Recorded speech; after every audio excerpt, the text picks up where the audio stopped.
Raviteja cinema అంటే హీరోయిన్ల జోరు ఎక్కువగా కనిపిస్తుంటుంది. మామూలుగా అయితే ఇద్దరు హీరోయిన్లు ఉండాల్సిందే. సంక్రాంతికి రాబోతున్న సినిమా భర్త మహాశైలకు విజ్ఞప్తిలోనూ ఇద్దరు హీరోయిన్లు ఉన్నారు. త్వరలో శివ నిర్వాణ దర్శకత్వంలో ఓ సినిమా చేయబోతున్నాడు రవితేజ. కథ సిద్ధమైపోయింది. ఇందులో ఏకంగా 6 హీరోయిన్లు ఉంటారని ఇన్సైడ్ వర్గాల టాక్. ఎప్పుడైతే 6 హీరోయిన్ల వార్త బయటకు వచ్చిందో అప్పటి నుంచి రకరకాల కామెంట్లు వినిపించడం మొదలైపోయింది.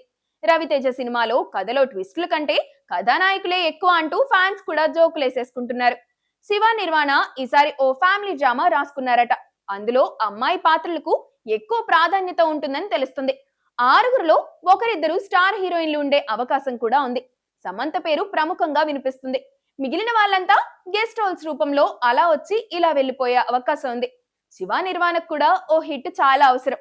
విజయ్ దేవరకొండతో రూపొందించిన ఖుషి అనుకున్న స్థాయిలో అయితే ఆడలేదు. దాంతో ఆయనకు కమర్షియల్ గా ఓ హిట్ కొట్టాల్సిన అవసరం ఇప్పుడు ఏర్పడింది. రవితేజ కెరీర్ కూడా చాలా డల్ గా నడుస్తోంది. త్వరలో రాబోతున్న భర్త మహాశైలకు విజ్ఞప్తిపై చాలా హోప్స్ పెట్టుకున్నాడు రవితేజ. తన ఇమేజ్ కు భిన్నమైన కథలో ఈ సినిమాలో కనిపించబోతున్నాడు. సంక్రాంతి తరువాతే శివ నిర్వాణ ప్రాజెక్ట్ పట్టాలెక్కే అవకాశం కనిపిస్తోంది.